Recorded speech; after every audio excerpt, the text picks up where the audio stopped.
উস্তাদ আমার সাথে সব কি ষড়যন্ত্র আপনারা শুরু করেছেন কন্ত? তোর আবার কি হইলো? একজনের নিয়ে তো আমি এমনি ভেজালে আছি। হ্যাঁ, তোর হয়েছে নাকি? মাথাটা ঠিক আছে? এখন পর্যন্ত মাথা ঠিক আছে, কিন্তু মাথার উপর যে পরিমাণ চাপ পড়তেছে তাতে পাগল হতে আর বেশি সময় নেই। সব কি করছিস তুই? আমি কি এমন ক্ষতি করেছি? ইরা আমার ইরাম করতেছে কে? আমার ইরাম সর্বনাশ করতেছেন কে আপনারা? এইসব তুই কি করতেছিস? আমি তোর বিরুদ্ধে ষড়যন্ত্র করেছি? কি সব করছিস তুই? ওরে ওরে বাবা, এই জোড়া তুই থাম দেখি। পাগল তো তুই হয়েই গেছো।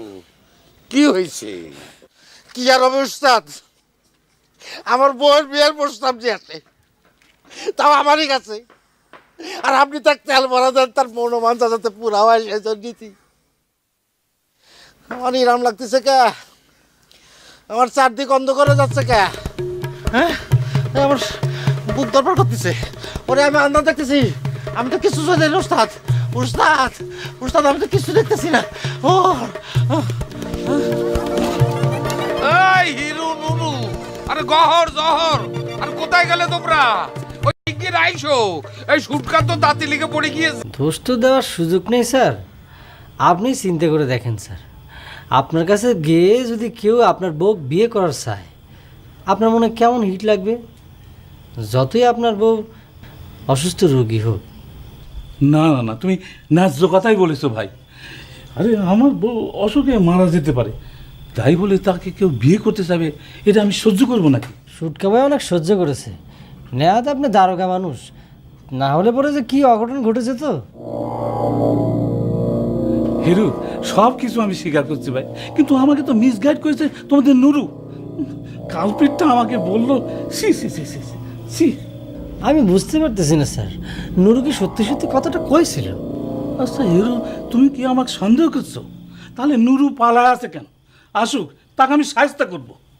আগে পোশাকটা ফিরি পাই, তারপরে নুরুর দারোগার সাথে সিটারি করার স্বাদ আমি মেটা দেবো। যা হওয়ার হয়ে গেছে স্যার, নুরু কথাটা যদি বুঝে শুনে কয় না স্যার, আপনি তো জ্ঞানী মানুষ স্যার, আপনি সকালে ঘুম থেকে উঠে সুটকার সাথে দুটো কথা কয়ে তারপর চলে যান স্যার। তুই জানি আবার ওর সাথে দেখা হলে উল্টে পাল্টা কিছু কইস নে। আল্লাহ, আমি ওর সাথে কথা কওয়ার আগে মুখে যা আইছে তাই কইছি শোনা, তুই জানি আর কইস নে। আচ্ছা ছোটবু, তুই ক আমার সাথে কথা কয়া কি করবি? আর কি মরিয়মের সাথে বিয়ে ঠাকাবার পারবি? ওমা, সে কথাটা তুই উই কি ক? তুমি নিজেই তো কইলে মেহেন্দি পরানো পর্যন্ত শেষ হয়ে গেছে, উপরে উপরে সন্ন্যাসীর ভাব দেখায় আর তলে তলে মেহেন্দি নেওয়ার সময় হাত আগা দিছে। শোন, সেরাটা আসলে খুবই নরম বুঝছো, ওইগুলি তোর পদে পদে জ্বলা লাগবে দেখিস। বিয়া করতেছি ময়ূরমক, আর আমি মনে হয় ওর সাথে পদে পদে থাকতে যাচ্ছি। শোন, ওইসব পাগলামি সাগলামি বাদ দে, তোকে যে কথাটা কই তুই সেটি শোন। মন খুলি দুইজন কথা কব, কয়া সব ফয়সালা করে ফেলাবো, আর মনের ভিতর কোনো কথা পুষে রেখে যেন রাত ভরে আবার কাটাকাটি করিস না। শোনেক, আন্তনাস রাত পর্যন্ত জানলাটা খুলে রাখিস, আমি যাই কে। কে আজকে তোমার স্বামী তোমাকে ছাড়বি না নাকি? যে না, আপনার সমস্যা হবি সেই জন্য যাবি যাচ্ছি, আমার স্বামীর জন্য না। অসুটুকু দেখি চাও সুটকা ভাই তোমার কি পরিমাণ ভালোবাসে, তা না হইলি তোমার বিয়ের প্রস্তাবের কথা শুনে এরকম মাথা চক্কর দিয়ে পড়তো না। আমার পুকা ধরা স্বামীর আর এত প্রশংসা করা লাগবে না নি। আমার স্বামী যদি এতই ভালো হইতো তাই পারে তুমি একদিনের জন্য হইলে তাকে দুলা ভাই কয়া ডাকতে ডাকিস। ওস্তাদের দলে যোগ দিয়ে আবা করে তার তালবেলেম হয়ে যাও, তা নিশ্চয়ই আমি কইছিলাম না? তুমি তো আমাকে কইছিলে ওস্তাদের মন জয় করা লাগবে, যাতে সে আমার সাথে তোমাকে বিয়ে দেয়।